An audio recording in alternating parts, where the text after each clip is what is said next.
আসসালামু আলাইকুম বন্ধুরা, একটা কমেন্ট সবচেয়ে বেশি পাচ্ছি এই টপিকস একটা ভিডিও তৈরি করার জন্য সাবস্ক্রাইব করে আবার আনসাবস্ক্রাইব করে দে।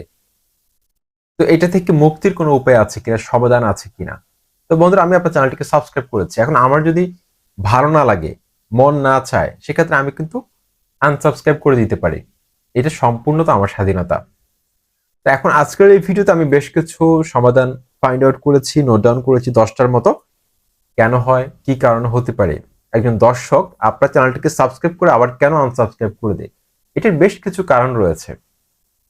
তো এটা 100% আপনি ওই দর্শককে কিন্তু আপনি ফোর্স করে আবার সাবস্ক্রাইব করতে বাধ্য করতে পারবেন না, কারণ এটা সম্পূর্ণ তো একজন দর্শকের ব্যক্তিগত এখতিয়ার।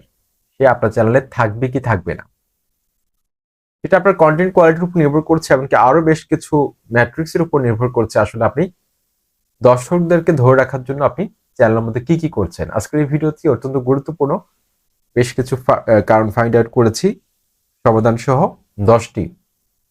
This is your host Tanim Khan, welcome back to YouTube tips and tricks video.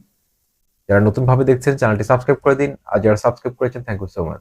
বন্ধুরা, আমি প্রথম যে কারণটি উল্লেখ করেছি সেটা হচ্ছে আহ, একজন দর্শক আপনার চ্যানেলটিকে সাবস্ক্রাইব করেছে, কিন্তু আপনি সাবস্ক্রাইব করার পর আপনি টপিকস চেঞ্জ করে ফেলেছেন বা ক্যাটাগরি চেঞ্জ করেছেন। এখন একজন দর্শক যে আশা নিয়ে আপনার চ্যানেলটিকে সাবস্ক্রাইব করেছে, সে পরবর্তীতে এই টপিক্সের ভিডিও আরো পাবে এই আশায়, কিন্তু আপনি টপিক্সটা চেঞ্জ করে ফেলেছেন।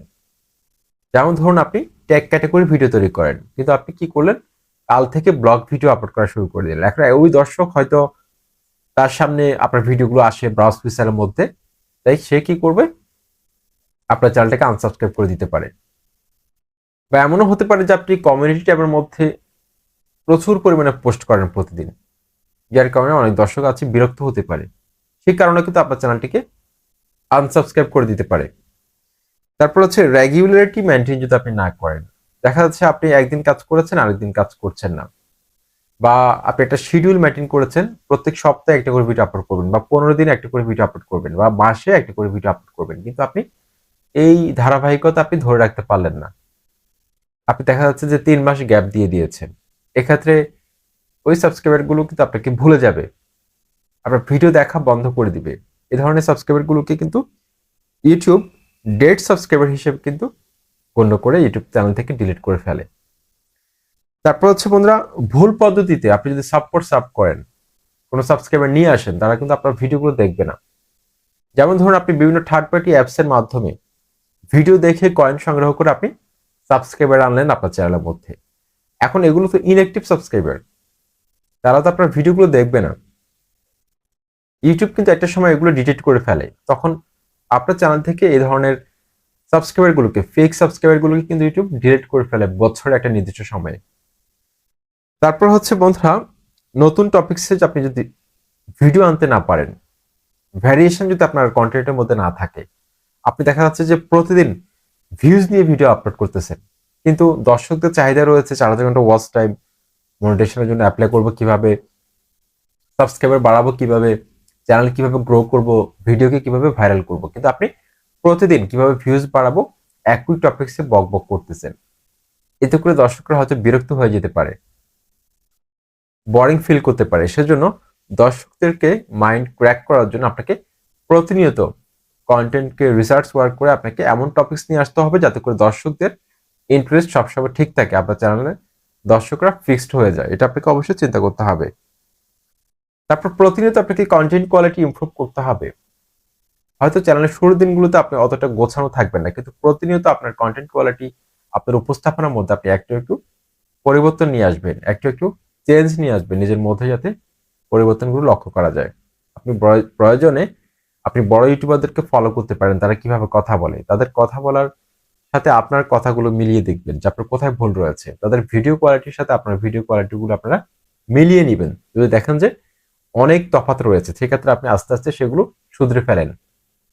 ওকে, অডিও কোয়ালিটি তারপর ইমপ্রুভ করতে হবে সাবস্ক্রাইবারদেরকে ধরে রাখার জন্য, যাতে আনসাবস্ক্রাইব করে না যায়। অডিও কোয়ালিটি, একটা ভিডিও যদি আপনি একদম 4K রেজুলেশন আপলোড করেছেন, কিন্তু ভিডিওর অডিওর মধ্যে যদি নয়েজ থাকে, অডিওটা যদি ক্লিয়ার না হয়, ন্যাচারাল না হয়, সেক্ষেত্রে কিন্তু দর্শকদের কাছে অতটা শ্রুতি মধুর নাও হতে পারে। দর্শকরা স্কিপ করে আরেকটা ভিডিওতে চলে যাবে, কারণ দর্শকদের কাছে কিন্তু এখন অনেক অপশন রয়েছে, একটা টপিক্সে কিন্তু অনেক ভিডিও পাওয়া যায়। সেজন্য আপনার ভিডিওটা যে দর্শকরা দেখবে এই আশাটা করা কিন্তু বোকামি। তারপর হচ্ছে বন্ধুরা, দর্শকদের সাথে যোগাযোগ বাড়ানো।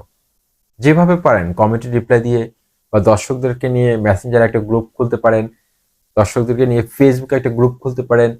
তারপর হতে পারে সেটা আপনার টুইটারে হতে পারে, তারপর হতে পারে ইনস্টাগ্রামে দর্শকদের সাথে কানেক্টেড থাকতে পারেন, তারপর হচ্ছে টেলিগ্রামে একটা গ্রুপ খুলতে পারেন। বিভিন্নভাবে দর্শকদেরকে আপনার ফেসবুক প্রোফাইলে দর্শকদেরকে আপনি অ্যাড করতে পারেন। দর্শকদের সাথে ইন্টারাকশন যত বেশি বাড়াবেন, যত বেশি যোগাযোগ বাড়াবেন, তত বেশি দর্শকরা অ্যাক্টিভ হয়ে আপনার চ্যানেলের সাথে ফিক্সড হয়ে যাবে।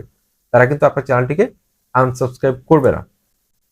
তারপর যে পয়েন্টটা লিখেছি সেটা হচ্ছে দর্শকদের কমেন্ট অনুযায়ী ভিডিও বানাতে হবে আপনাকে। প্রায় সময় দেখবেন যে দর্শকদের যে কমেন্টগুলো থাকে, সেই কমেন্টগুলো চেষ্টা করবেন সেই কমেন্টগুলোকে পিক করে লিখে রাখতে কোথাও। সেই কমেন্টগুলো লিখে রাখলে কি হবে, কারণ এই টপিকসগুলোতে কিন্তু দর্শকরা বেশি ভিডিও চাচ্ছে। আপনার চ্যানেলে যেসব দর্শক রয়েছে, অ্যাক্টিভ দর্শক রয়েছে, তারা যেই কমেন্টগুলো করে সেই টপিকসে কিন্তু আপনাকে ভিডিও আনা দরকার। তাহলে কিন্তু আপনার চ্যানেলে ভিউজ বাড়বে। তারপর হচ্ছে ভিডিওতে টু দ্য পয়েন্ট কথা বলতে হবে। ভিডিওর মধ্যে মূল টপিকসে প্রবেশ করতে হবে। অযথা একটা ভিডিওকে টেনে লম্বা করার কোনো দরকার নেই। এতে করে দর্শকরা বোরিং ফিল করে আপনার চ্যানেলটিকে আনসাবস্ক্রাইব করে দিতে পারে। ওকে, তারপর হচ্ছে চ্যানেল অ্যানালিটিক্স বুঝে আপনাকে ভিডিও তৈরি করতে হবে। আমরা চ্যানেলের যে অ্যানালিটিক্স রয়েছে সেখানে কোথা থেকে ভিউ আসতেছে, কোথা থেকে কতগুলো ভিউজ আসতেছে, আমাদের ইমপ্রেশন ক্লিক থ্রু রেট কিরকম রয়েছে, গ্রাফটা কোথায় ওঠানামা করতেছে, কোন অংশে বেশি দেখতেছে দর্শকরা, এগুলো যদি আমরা সঠিকভাবে রিসার্চ ওয়ার্ক করতে পারি তাহলে কিন্তু আমাদের কন্টেন্টের মধ্যে কিন্তু প্রতিনিয়ত আমরা কিন্তু ইমপ্রুভমেন্ট নিয়ে আসতে পারবো। এটা কিন্তু স্বাভাবিক। তো ওভারঅল একজন দর্শক যদি আপনার চ্যানেলটিকে আনসাবস্ক্রাইব করে দেয়, সেক্ষেত্রে আপনি অবশ্যই এই জিনিসগুলো ঠিক করে নেবেন। কিন্তু তারপরও কিছু দর্শক রয়েছে, আপনি হয়তো সাব করে এনেছেন কিছু দর্শককে, কিন্তু তারা এরকমই, তারা কি করবে, আপনাকে সাবস্ক্রাইব করে আবার আনসাবস্ক্রাইব করে দিবে নিজের ফায়দা লুটে। তো এই ধরনের কিছু থাকে, এই সংখ্যাটা হচ্ছে কম। এগুলোর কথা চিন্তা না করে আপনি ভিডিও আপলোড করে যান। একটা সময় দেখবেন যে আপনার হুট করে যে কোনো একটা ভিডিও ভাইরাল হয়ে গেছে, সেই ভিডিওটা থ্রো দিয়ে আপনার চ্যানেলে কিন্তু million million lakh lakh subscriber ঢোকাটা কিন্তু অসম্ভব কোনো ব্যাপার নয়, যেটা আমার ক্ষেত্রেও হয়েছে। আশা করছি ভিডিওটি ভালো লেগেছে। চ্যানেলটি সাবস্ক্রাইব করে সাথে থাকুন। আসসালামু আলাইকুম।